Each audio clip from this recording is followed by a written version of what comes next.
Hi, welcome to week 10 of our research class. I hope everybody's doing well on this Monday.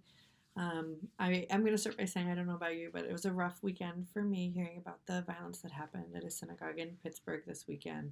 And if any of you are struggling with that, hopefully you got a message from Professor Cross Denny that we are certainly here for you and happy to help and talk with you.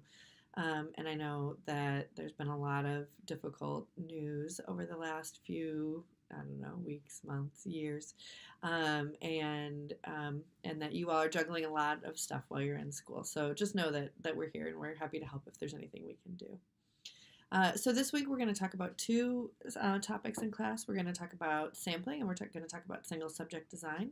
So as you are going through your reading for this week, I hope that you look at the single subject design stuff in particular and think that this is the one of the most common uses for single subject design in social work research is that practitioners can use single subject design to evaluate the work that you are doing with a client or community or whatever the client system is that you're working with.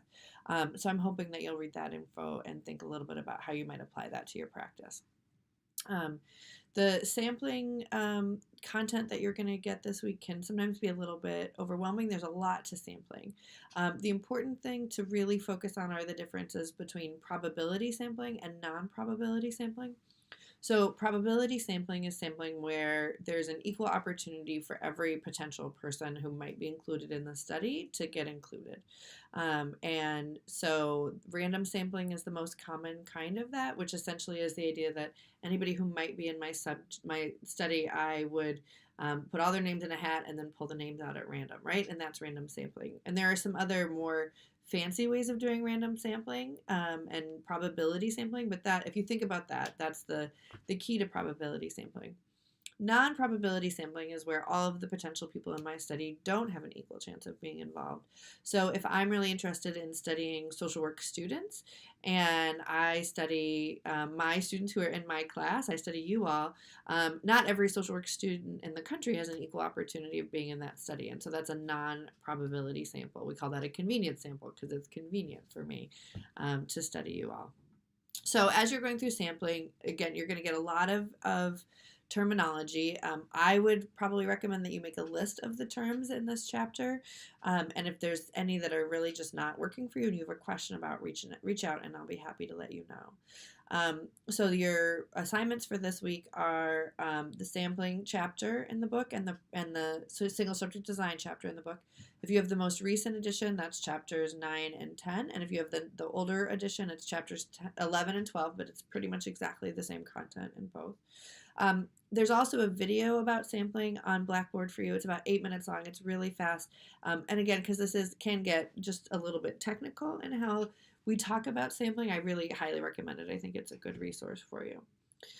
Your assignments for this week are that we have a discussion post around single subject design. You have a quiz for each of those chapters.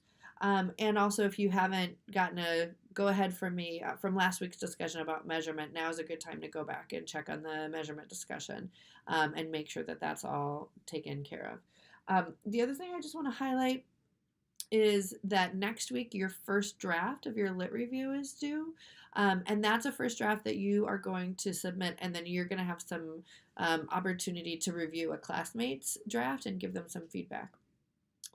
If you have not had the opportunity to work in this way before, where you submit a draft in advance of a final paper, although I think you all have done that in your policy class and maybe other places, know that the point of this is not that you're expected to turn in a final, polished, beautiful paper, but this is really your opportunity to start to put the ideas we've been talking about in all of these worksheets, to start to put them all together in one place, particularly in terms of the synthesis worksheet that you did last week, and start to take those and turn that into a paper, and to make sure that you have enough articles to really answer the question that you're asking. If you have some time this week, it might be good to get started on that. It'll be due by the end of the week next week. And so I just wanted to give you a heads up that that's coming up in the future.